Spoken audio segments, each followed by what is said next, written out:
ಮುಖ್ಯಮಂತ್ರಿ ಸಿದ್ದರಾಮಯ್ಯ ಅವರ ಆಪ್ತ ಸಚಿವರು ಏನು ಹೇಳಿದ್ದಾರೆ ಈ ವಿಚಾರದಲ್ಲಿ ಅನ್ನೋದನ್ನ ನೋಡೋಣ. ಈ ಸಾರಿ ಇದು ಕೊನೆ ಚುನಾವಣೆ. ನಾನು ನಮ್ಮ ಹುಟ್ಟೂರು ಎಲ್ಲಿರ್ತದೆ ಅಲ್ಲಿ ಸ್ಪರ್ಧೆ ಮಾಡಿ ಜನರ ಆಶೀರ್ವಾದ ಕೇಳಿ ಆಶೀರ್ವಾದ ಮಾಡ್ತಾರೆ ಅಂತಕ್ಕಂಥ ನಂಬಿಕೆ ಇದೆ. ನಾನು ಚುನಾವಣಾ ರಾಜಕೀಯದಿಂದ ನಿವೃತ್ತಿ ಆಗ್ತೀನಿ. ಅವ್ರು ಇರ್ಬೇಕಂತ ನಮ್ದು ಆಸೆ ಇದೆಲ್ಲ. ಇಂದು ಕೂಡ ನಾನು ಹೇಳಿದ್ದೀನಿ, ಅವ್ರು ಒಂದು ವೇಳೆ ನಿವೃತ್ತಿ ಆದರೂ ಕೂಡ ಪಕ್ಷದ ಪರ ಕೆಲಸ ಮಾಡ್ಬೇಕಂತ ಹೇಳಿದ್ದೆ. ಸೊ ಅವ್ರು ಬೇಕೇ ಬೇಕು ನಮಗೆ. ಅವರು ಸ್ಥಾನದಲ್ಲಿ ಇಲ್ಲಾಂದ್ರೂ ಸ್ಪರ್ಧೆ ಮಾಡದಿದ್ರು ಪಕ್ಷದ ಪರವಾಗಿ ಇರಬೇಕು. ಅವರು ಆದರೆ ನಮ್ಗೆ ಗೆಲ್ಲಲಿಕ್ಕೆ ಅನುಕೂಲ ಆಯ್ತು, ಅದರಲ್ಲೇನು ಪ್ರಶ್ನೆ ಇಲ್ಲ. ನಿವೃತ್ತಿ ಆದರೂ ಬೇಕೇ ಬೇಕು. ಅಟ್ಲೀಸ್ಟ್ ಒಂದು ಅವಧಿಗೆ ಹೊಸ ನಾಯಕ ತಯಾರಾಗುವವರೆಗೆ ಸಿದ್ದರಾಮಯ್ಯ ಅವರ ಬೆಂಬಲ ಅವಶ್ಯಕತೆ ಇದ್ದೇ ಇದೆ ನಮ್ಮ ಪಕ್ಷಕ್ಕೆ. ದೇವರಾಜ್ ಅವರು 10 ವರ್ಷ ಆಗಿರೋದಲ್ಲ, ಅವರು 7 ವರ್ಷ ಆಗಿದ್ರು ಮುಖ್ಯಮಂತ್ರಿಗಳು. ಈಗ 7 ವರ್ಷ ಆಗಿ ಬಂತು. ಮುಖ್ಯಮಂತ್ರಿಗಳು 7 ವರ್ಷಕ್ಕೆ 10 ವರ್ಷ ಆಗ್ತಾರೆ, ಉಳಿತಾರೆ, ಪೂರೈಸ್ತಾರೆ. ಪೂರ್ಣಾವಧಿ ಅವರು ಯಾರು ಅವ್ರನ್ನ ಮಾಡಿಲ್ಲ. ಹೈಕಮಾಂಡ್ ಇವತ್ತೊಂದು ಸಹ ನಮ್ಮಲ್ಲಿ ಅಧಿಕೃತ ಹೈಕಮಾಂಡ್ ಏನು ಹೇಳ್ತದೆ ಅದು ಅಂತಿಮ. ಹೈಕಮಾಂಡ್ ಏನು ಹೇಳಿದೆ ನಿಮ್ಗೆ ಪದೇನೂ ಕೂಡ. ಸಿಎಲ್ಪಿ ಸಭೆ ನಾಯಕರನ್ನ ಆಯ್ಕೆ ಮಾಡುವಂತ ಸಂದರ್ಭದಲ್ಲಿ ನಾವು 2.5 ವರ್ಷಕ್ಕೆ ಅಂತ ನಾವು ಏನು ಆಯ್ಕೆ ಮಾಡಿಲ್ಲ, ನಾವು ಪೂರ್ಣವಾದಿಯಾಗಿ ನಾವು ಅವ್ರನ್ನ ಆಯ್ಕೆ ಮಾಡಿದ್ವಿ. ನಾನು ಈ ಗೊಂದಲ ಸೃಷ್ಟಿ ಮಾಡಕ್ ಹೋಗಲ್ಲ. ನಮ್ಮಲ್ಲಿ ಪಕ್ಷ ಹೈಕಮಾಂಡ್ ಅಂತಿಮ. ಹೈಕಮಾಂಡ್ ಸಿದ್ದರಾಮಯ್ಯ ಅವರನ್ನ ಮುಖ್ಯಮಂತ್ರಿ ಮಾಡಿದ್ದಾರೆ. ಮುಖ್ಯಮಂತ್ರಿ ಕುರ್ಚಿ ಖಾಲಿ ಇಲ್ಲ. ಮುಖ್ಯಮಂತ್ರಿಗಳು ತಮ್ಮ ಪೂರ್ಣಾವಧಿಯನ್ನ ಪೂರೈಸ್ತಾರೆ. ಮತ್ತೆ ಅವರ ನೇತೃತ್ವದಲ್ಲಿ ಚುನಾವಣೆ ಆಗ್ತದೆ, ಮತ್ತೆ ನಾವು ಅಧಿಕಾರಕ್ಕೆ ಬರ್ತೀವಿ. ಈಗ ಬಿಜೆಪಿ ಪಾರ್ಟಿಗೆ ಸ್ಟ್ರೆಂತ್ ಯಾರ್ರಿ? ಯಡಿಯೂರಪ್ಪ ಸ್ಟ್ರೆಂತ್ ಬಿಜೆಪಿಗೆ. JDS ಪಾರ್ಟಿ ಸ್ಟ್ರೆಂತ್ ಯಾರ್ರಿ? Deve Gowda and company. Congress party strength ಯಾರ್ರಿ? Siddaramaiah and company. ಇವ್ರು ಯಾರು ಇಲ್ದೇನೆ ಆಯಾ ಪಾರ್ಟಿ ಎಲ್ರಿ ನಡೀತವೆ ನೋಡೋಣ. ನೀವ್ ಹೇಳ್ರಿ, ವಾಸ್ತವಾಂಶ ಮಾತಾಡಿ. ಚರ್ಚೆನೇ ಇಲ್ಲ.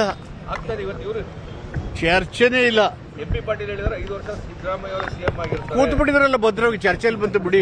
ಈ ಸಾರಿ ಇದು ಕೊನೆ ಚುನಾವಣೆ.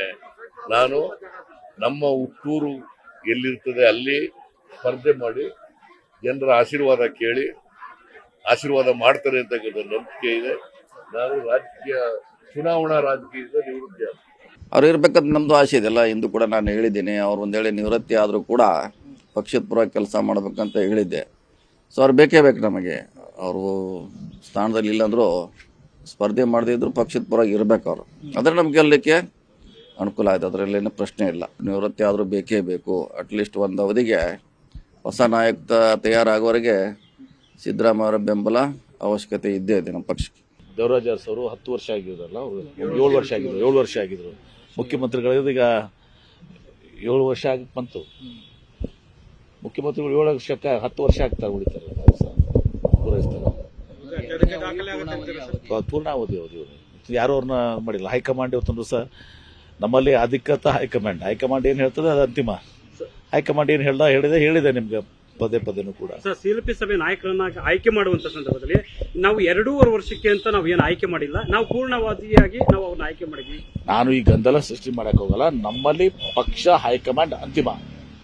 ಹೈಕಮಾಂಡ್ ಸಿದ್ದರಾಮಯ್ಯ ಅವರನ್ನ ಮುಖ್ಯಮಂತ್ರಿ ಮಾಡಿದ್ದಾರೆ. ಮುಖ್ಯಮಂತ್ರಿ ಕುರ್ಚಿ ಖಾಲಿ ಇಲ್ಲ.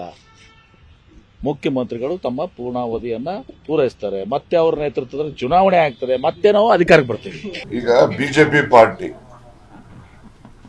ಪಾರ್ಟಿಗೆ ಸ್ಟ್ರೆಂತ್ ಯಾರ್ರಿ? ಯಡಿಯೂರಪ್ಪ ಸ್ಟ್ರೆಂತ್ ಬಿಜೆಪಿಗೆ. JDS ಪಾರ್ಟಿ ಸ್ಟ್ರೆಂತ್ ಯಾರ್ರಿ?